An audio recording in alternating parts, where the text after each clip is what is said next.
अभी अंदर बैठने वाले सब महिलाओं को मेरी नम्र विनती है कि बिल्कुल शांति रखें।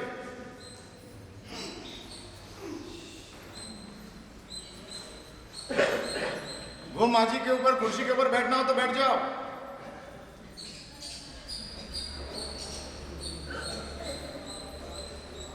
नम्यूण सैलगुण कुलहरं विमल केवलं वीरं तन्मरेण ताणं जनाणं वीरे विवयसा। अनंत उपकारी चरम तीर्थपति तरण तारणहार देवादिदेव परमात्मा मानवी वैशाख शुक्ल दशमी के दिन वितरागता और सर्वज्ञत्व के प्रकाश प्रभु प्राप्त करते हैं और उसके बाद परमात्मा की प्रथम देशना निष्फल गई ऐसी शास्त्र में नोट किया है और देवादिदेव एक ही क्षण में समो शरण का परित्याग करके रात्रि के समय में जो साधु के आचार से विरुद्ध में था,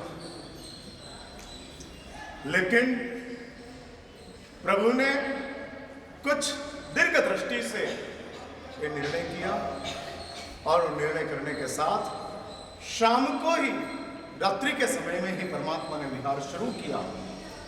अपापापुरी में प्रभु पधारे और अपापापुरी में आकर परमात्मा का दूसरे दिन वैशाख शुक्ल एकादशी के दिन समो शरण की रचना। शास्त्र में ऐसी बात बताते हैं कि तीर्थंकर देव देशना देते हैं और वो देशना देने के लिए तीर्थंकर देव जब शुरू करते हैं उसके पहला तीर्थंकर देव जिन शासन की स्थापना करते हैं। जिन शासन की स्थापना किए बिना तीर्थंकर देशना नहीं देते और जिन शासन की स्थापना कैसे कर सकते हैं, क्या उसमें करने का होता है, तब शास्त्र में दिखाया है कि प्रभु को वितरागता प्राप्त होती है, सर्वज्ञत्व का प्रकाश प्रभु प्राप्त करते हैं और इस सर्वज्ञत्व के प्रकाश प्राप्त करने के बाद परमात्मा का केवल ज्ञान कल्याण की उद्यवनी इंद्र आकर करता है। वितरागता प्रभु को प्राप्त हुई वो इंद्र को पता नहीं लगता है। हाँ, वितरागता प्राप्त हो गई, उसका तीर्थंकर की आत्मा को अनुभव होता है।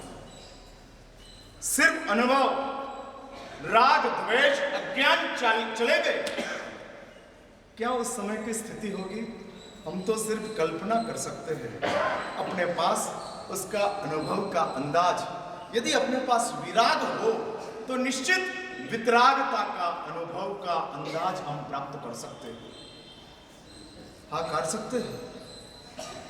किसी ने द्राक्ष खाई हो तो उसको गन्ने की मिठास का पता लगता है। हाँ, किसी ने गन्ना का जूस पिया हो तो उसको अमृत का आस्वाद कितना जबरदस्त होता है उसका अंदाज आता है। हाँ, द्राक्ष से गन्ने का पता लगता है, गन्ने से अमृत का पता लगता है। और वैसा ही शास्त्र में कहते हैं कि जिसके पास संतोष है, ये मानवीय सभ्यता है, और संतोष जिसने प्राप्त कर लिया है, संतोष मीन्स सेटिस्फैक्शन मीन्स क्या? जो मिला है वो बहुत है, उसका नाम संतोष है। पुण्या का सामायिक जिन शासन में प्रसिद्ध हो गया, किस लिए? उपवास करता था इसलिए, साधर्मिक की भक्ति करता था इसलिए नहीं। उपवास तो बहुत करते थे परमात्मा के समय में, साधर्मिक भक्ति पुण्या तो एक की ही करता था। उसके अलावा हजारों लोगों की साधर्मिक भक्ति, हजारों लोगों की साधर्मिक भक्ति अनेक पुण्यात्मा करते थे। एक साथ 200 500 हजार लोगों को खाना खिलाते थे। ऐसे राजा महाराजा थे और वो राजा महाराजा ये कार्य करते थे। लेकिन साधर्मिक भक्ति से पुण्या का सामायिक प्रसिद्ध नहीं हुआ, उपवास से पुण्या का सामायिक प्रसिद्ध नहीं हुआ। तो किस वजह से पुण्या का सामायिक प्रसिद्ध हो गया? पुण्या का जीवन में संतोष। इसलिए 21वीं सदी में अमृतलाल जी को अपना सामायिक प्रसिद्ध करना हो तो रास्ता है। हाँ, दूसरे सबका नाम मैं नहीं जानता, इसलिए अमृतलाल जी का नाम लेता हूं। और करना हो हम कर सकते हैं। परम संतोष जो मिला है वो बहुत मिला है। अब क्या मांगना, क्या मांगना?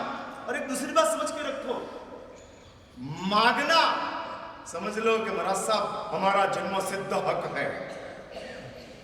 लोकमान्य तिलक कहता था, लोकमान्य तिलक कहता था, अभी कोई लागत चलाने की नहीं है, बैठ जाओ। बैठ जाओ, बाहर बैठना, आज के दिन सजाऊंगा। 30 भी हो तो 35 भी हो, कोई नहीं। आपकी वाणी सुनने की लायक ले लो, चलो ले लो।